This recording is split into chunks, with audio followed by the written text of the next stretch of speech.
கண்ணியமான கணவான்களே, அன்பார்ந்த இஸ்லாமிய சகோதரர்களே, ஒரு வியாபாரத்தை வெற்றிகரமாக ஆக்குவதற்கு தேவையான அம்சங்கள் என்ன தெரிந்து வைத்திருக்கிறோம், புரிந்து வைத்திருக்கிறோம். அதனால் அதிலே வெற்றி கண்டு கொண்டிருக்கிறோம். முடியவில்லை என்றால் மூடிவிட்டு போய்கொண்டே இருப்போம். ஆனால் திருமணங்கள் அப்படி அல்ல. முடித்தால் முடித்ததுதான், கட்டிய விலையை கொட்டியே ஆக வேண்டும் என்ற அமைப்பிலே அதிகமான வழக்குகள் நிலுவையில இருக்கிறது. அது ஒரு பக்கம் இருக்கட்டும்.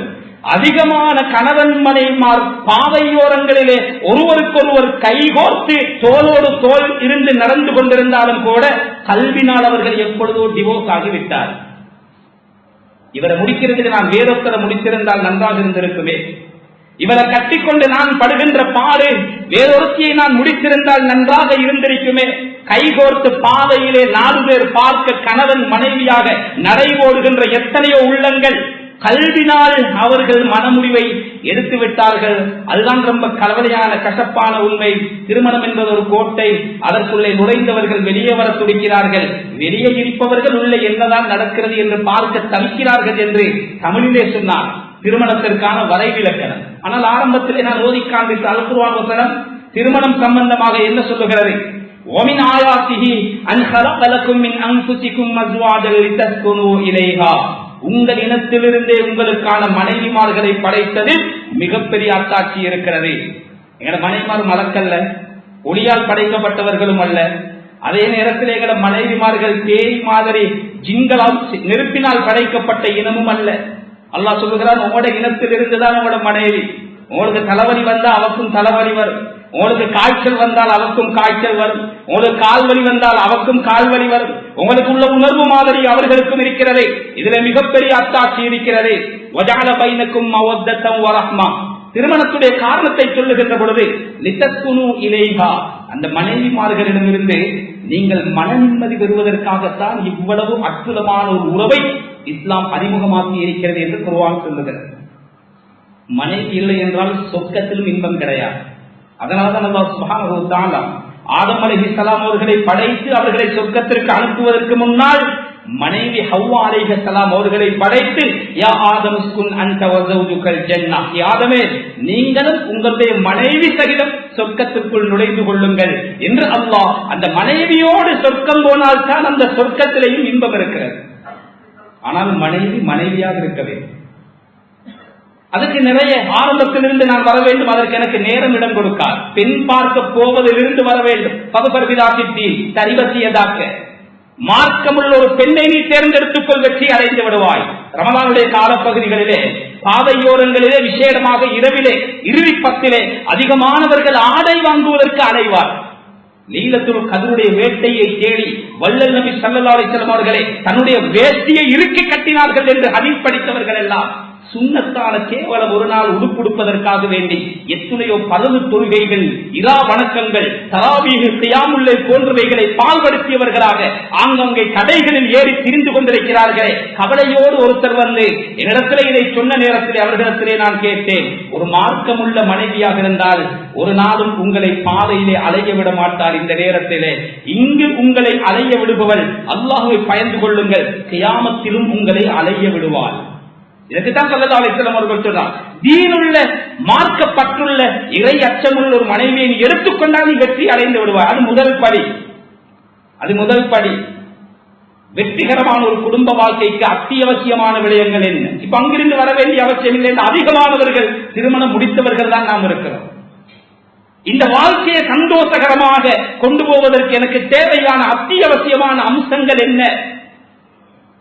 குடும்பம் என்பது மலர்கள் விரிக்கப்பட்ட பஞ்சனை மெத்தை அல்ல.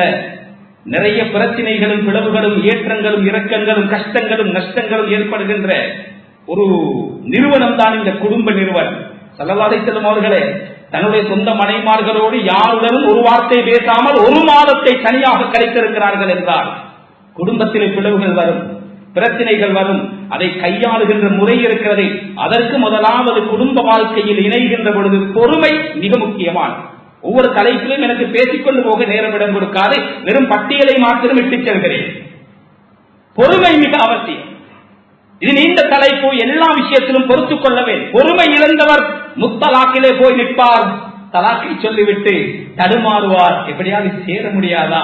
மார்க்கத்தில் எங்கேயாவது ஒரு தொங்கல் ஒரு இடம் கிடையாதா? எனவே பொறுமை இருக்கிறதே அவசியமானது. இரண்டாவது, தோழமை. மனைவியோடு ஃப்ரெண்ட்ஷிப்பாக பழக வேண்டும். கணவனுக்கோ மனைவிக்கோ அவர்களுடைய நண்பர்களுடனோ குடும்ப உறுப்பினர்களுடனோ ஏதாவது பிணக்குகள் பிளவுகள் வந்தால் அந்த கணவன் மனைவிக்குத்தான் முதலாவது சப்போர்ட்டாக இருக்க வேண்டும். மனைவி கணவன் பக்கம் தான் இருக்க வேண்டும். சில நேரம் அந்த சச்சரவு அந்த மனைவியுடைய தகப்பனோடு வந்திருந்தாலும் சரி, மாப்பிள்ளையோட நீங்க தான் சரியான விஷயம், நீங்கள் அவசரப்படாதீர்கள், என் தகப்பனுக்கு நான் எடுத்துச் சொல்கிறேன் என்றுதான் அவள் முதலாவது சொல்ல வேண்டும். அது மாப்பிள்ளை தவறிலே இருந்தாலும் சரி, அதை நிதானமாக பிறகு எடுத்துச் சொல்லலாம். கோபத்தின் உச்சகட்டத்தில் இருக்கின்ற பொழுதே இருவரில் ஒருவர் தன்னுடைய மனைவிக்கோ கணவனுக்கோ மாற்றமாக அடுத்தவருக்கு தோழமைக்கு முக்கியத்துவம் கொடுக்கின்ற பொழுது இந்த குடும்பம் சிதைவை ஏற்படுத்தும். அல்லாஹ் பாதுகாக்கவே. இதெல்லாம் உளவியல். கண்ணியமான கணவான்களை, அன்பார்ந்த இஸ்லாமிய சகோதரர்களை, தோழமை, கணவன் மனைவிமார்கள் அன்பாக பழக வேண்டும், தோழமையோடு பழக வேண்டும். ஓய்வு குடும்ப வாழ்க்கைக்கு மிக முக்கியமானது. சில பேரை பார்த்தால் பிறந்ததே வியாபாரம் செய்வதற்கு மாதிரி, திறந்தாலும் கடை மூடினாலும் கடை, ஒரு திருமணத்திற்கு இல்ல, ஒரு ஹயாத்துக்கு இல்ல, ஒரு மௌத்துக்கு கிடையாது, குழந்தைகளுடைய ஒரு ஸ்கூல் பங்கனுக்கு கிடையாது, எப்ப பார்த்தாலும் மூல மந்திரம் கடை கடை, வியாபாரம் வியாபாரம். சுப்ஹானல்லாஹ். அமெரிக்காவிலே வாழ்கின்ற ஒரு இலங்கை தம்பதி எப்ப பார்த்தாலும் ஞாயிற்றுக்கிழமை வந்தால் அந்த குழந்தை தகப்பனை அன்போடு பேசுமாம். பாப்பா, இன்றைக்கு ஒரு சின்ன ஒரு கார்டனுக்கு போய் வருவோமே, ஒரு ஷரியத்திலே ஆகுமாக்கப்பட்ட ஒரு சுற்றுப்பிரயாணம் போக வேண்டும், எல்லாம் குடும்பத்தில் இருக்க வேண்டும். அவர் எடுத்தவுடனே சொல்லுவார், அவர் டாக்ஸி டிரைவர், $100 நாளொன்றுக்கு நான் தேட வேண்டும், கட்ட வேண்டும், அதை யார் தருவார்? அப்படியா? 3 மாதங்கள் கழித்து அந்த குழந்தை வருகிறது மழலை மொழியிலே. இன்னைக்கு போவோமா? 100 வாயை பொத்திட்டு அது பொக்கெட் மணிக்கு கொடுத்த பணத்தை சிறுக சிறுக சேமித்து இந்தக்குள்ள உங்களுக்குள்ள அந்த பணத்தை நான் தருகிறேன், கொஞ்சம் ஒரு நாள் எங்களுக்காக நேரம் தர மாட்டீர்களா? சுப்ஹானல்லாஹ். ஓய்வு முக்கியம். கண்ணியமானவர்களே, ஸல்லல்லாஹு அலைஹி வஸல்லம் ஆயிஷா ரலியல்லாஹு அன்ஹா 2 கதவை ரேசோடி இருக்கிறார், ஒரு பாத்திரத்திலே குளித்திருக்கிறார், இன்னொரு பல இல்ல விளையாட்டுக்களே ஈடுபட்டிருக்கிறார்கள் என்றால் ஓய்வு நேரம் இது குடும்பத்திற்காக பிரதானமானது, முக்கியமானது. ஒரு தகப்பன் வைத்தியசாலையில் அனுமதிக்கப்பட்டிருக்கிறார், 8 குழந்தைகள். ஹக்கா நடந்த சத்திய உண்மை.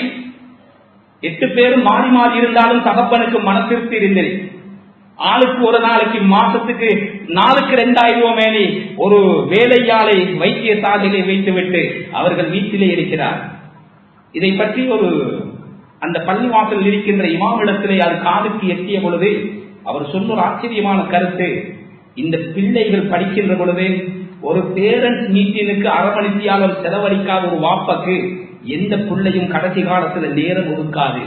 ரப்பிர்ஹம்ஹுமா கமா ரப்பயானி ஸகீரா. துஆ என்ன தெரியுமா? சின்ன வயசுல எங்களுக்கு இரக்கம் காட்டின மாதிரியே யா அல்லாஹ் நீ அவருக்கு இரக்கம் காட்டு. இவருடைய இரக்கம் இப்படித்தான் இருந்திருக்கிறது. ஒரு தகப்பன் பாடசாலைக்கு போய் குழந்தையை இடையிலே இருக்க வேண்டும், டீச்சர் இடத்துல பேசுகிறார், என்னுடைய மகளை தாருங்கள், பேர் என்ன, பேரை சொல்லுகிறார், கிரேட் என்ன தெரியாது, எத்தனையாவது வகுப்பிற்குள்ள படிக்குது வாப்பக்கு தெரியாது. கண்ணியமான கனவான்களே, அன்பார்ந்த இஸ்லாமிய சகோதரர்களே, குடும்ப வாழ்க்கையின் லட்சணமாயுது. ஓய்வு நேரம் எடுக்க வேண்டும், குழந்தைகளுடைய நல்லது கெட்டதில் கலந்து கொள்ள வேண்டும். அதே நேரத்தில் குடும்பத்திற்காக பிரதானமான ஒன்று நிதி திட்டமிடல், பட்ஜெட் பண்ண வேண்டும், வருமானத்திற்கு ஏற்ற மாதிரி வாழ்க்கையை அமைக்க வேண்டும். எத்தனையோ பேருடைய மனமுடிவுக்கு பிரதானமான காரணமாக பணம் இருந்திருக்கிறது. வருமானம் இல்லை, வறிய வாழ்க்கை, ஏழ்மை இருக்கிறது, ஒரு மனிதனை குஃப்ரிலே கொண்டு போய் சேர்த்தது. அல்லாஹ் பாதுகாக்க வேண்டும் கண்ணியமானவர்களே. எனவே இந்த விடயத்தையும் நாம் கவனிக்க வேண்டும். மன்னித்தல் என்று ஒன்று இருக்கிறது, தவறு மனிதனுக்கு நடக்கும். எனவே தான் அல்லாஹ் ஆரம்பத்திலே சொன்னார், உங்கள் இனத்திலிருந்துதான் உங்களுடைய மனைவிமார்கள் படைக்கப்பட்டிருக்கிறார்கள், அவர்கள் மலக்கல்ல. தவறு நடக்கும், கணவனில் இருந்து தவறு நடக்கும், மனைவியிடம் இருந்தும் தவறு நடக்கும். அதை மன்னிக்கின்ற பழக்கம் இருப்பதோடு சேர்த்து மறத்தல் அதுவும் இருக்கும். மன்னிச்சுட்டு அதை அடிக்கடி ஞாபகப்படுத்திக் கொண்டே இருக்கப்படாது, அதை மறந்து விட வேண்டும். அடிக்கடி அதை ஞாபகப்படுத்துகின்ற பொழுது உள்ளங்கள் ஒன்று சேர்வதற்கு பகரமாக அந்த உள்ளங்கள் விரிசல் கண்டு கொண்டே இருக்கும். எனவே குடும்ப வாழ்க்கை வெற்றிகரமான குடும்ப வாழ்க்கை அமைய வேண்டுமா? தவறுகள் நடக்கின்ற பொழுது மன்னிப்பதோடு அந்த தவறை அடியோடு மறந்துவிட வேண்டும்.